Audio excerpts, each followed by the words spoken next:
organizational behavior of semester 4 for degree engineering course. In this session, we are going to start with the third chapter of organizational behavior, which is group behavior. We have studied the individual behavior in the last chapter, and today we will be studying the behavior of the group together. Now, to understand the group behavior, first of all, we will start by understanding the organizational structure. So, what is a structure first of all? A structure is something where the organization is arranged in such a manner that it gives a hierarchy. People know where they belong to, whom they have to report to, and how their work will happen.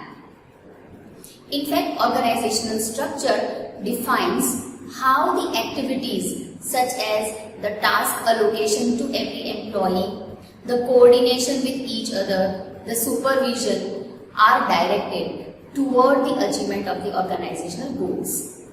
A structure is important because it affects the organizational action. If there is no structure, then people will not know how to carry out activities. Organizational structure provides a foundation on which standard operating procedures and the routines rest. Because if you don't have a structure, then you cannot have the standard procedures. So if the standard operating procedures, or what we call as SOPs, are not in place, then how people will act will also be not in place.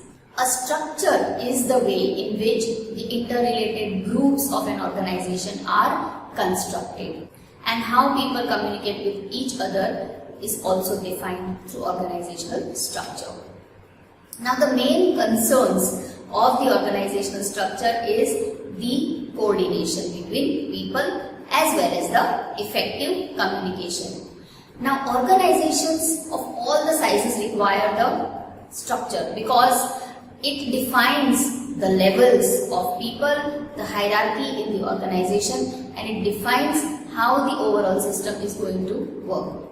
So, if a formal structure is not designed, then it becomes difficult to carry out the activities, as people would be confused on what are their responsibilities or how they are accountable for different tasks. So, in order to define the responsibilities and accountability of employees in organizations, formal structures are very important. So, today we are going to study 4 types of organizational structures. The first type of organizational structure is the bureaucratic organizational structure. Now, this is a very common organizational structure in different organizations where the structure is divided into different divisions or departments based on the activities. For example, there may be a sales department, there may be a production department, an advertising department, a marketing department, or a finance department. When such kind of divisions are done, then every division will have a different head or the leader of that particular division. The bureaucratic organization has a very clear division of tasks within the different departments of the organization. The second type of organizational structure is the divisional structure.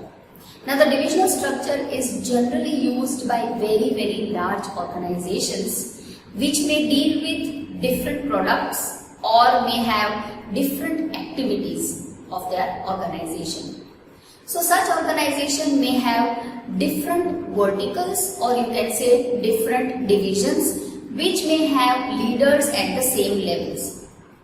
Again, those organizations who are spread across locations will also use the divisional structure.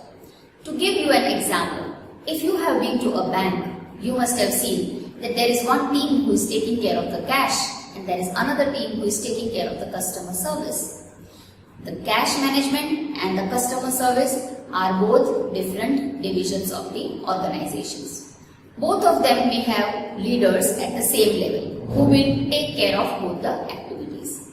Similarly, there may be different departments like loans or mutual funds or insurance etc.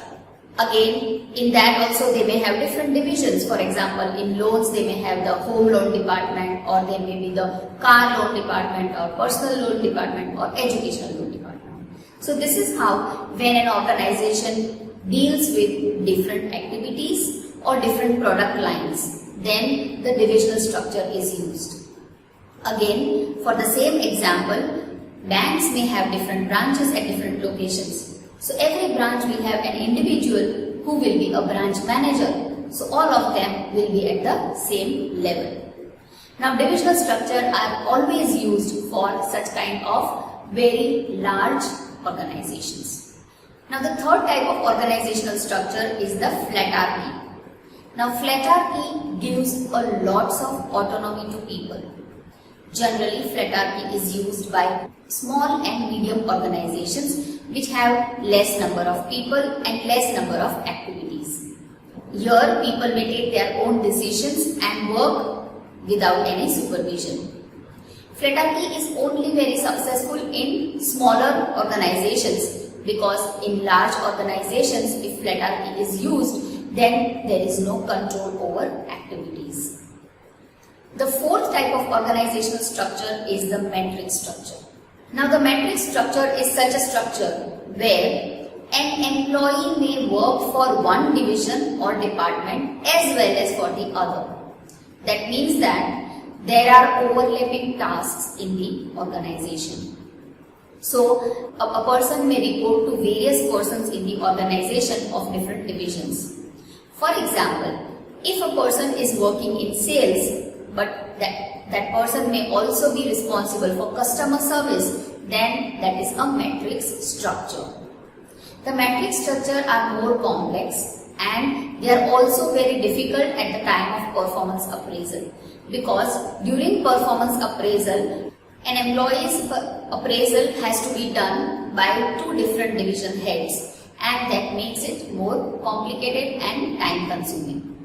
So these are the four structures, and all of them are completely different, where authority, control, autonomy, etc. can be defined by way of the structure.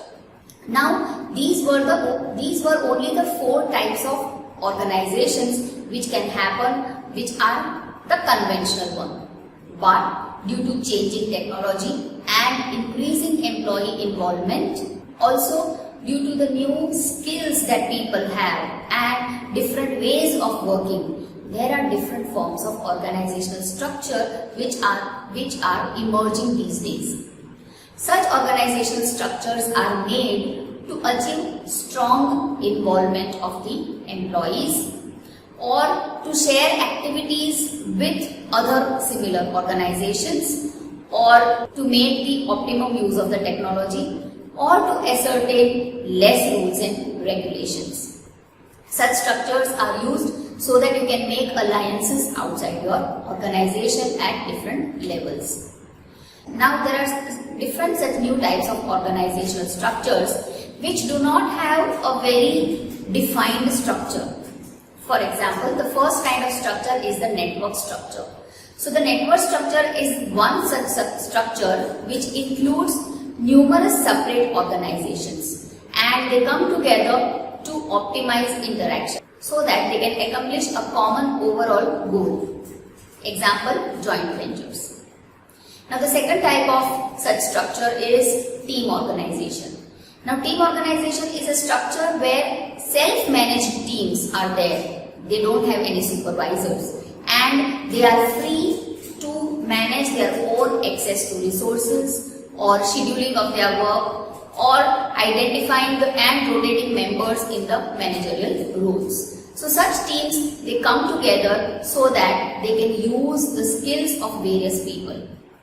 However, this kind of organizational structure is very challenging for traditional managers who are used to manage certain people in a certain way. The next type of organization is the spaghetti organization. Now, spaghetti organizations are those which do not have any kind of formal structure and which has a lots and lots of flexibility. Then there are fishnet organizations. The fishnet organizations have flexibility in terms of the levels changing at different times. For example, a manager may be at a higher level at some point of time or doing certain project, but at a middle level in some other project or in some other task. So that is called a fishnet organization.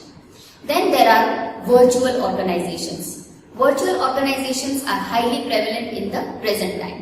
Due to the social media and due to the internet and the social media, now there are many organizations which exist virtually, where people from different places connect together and make one organization.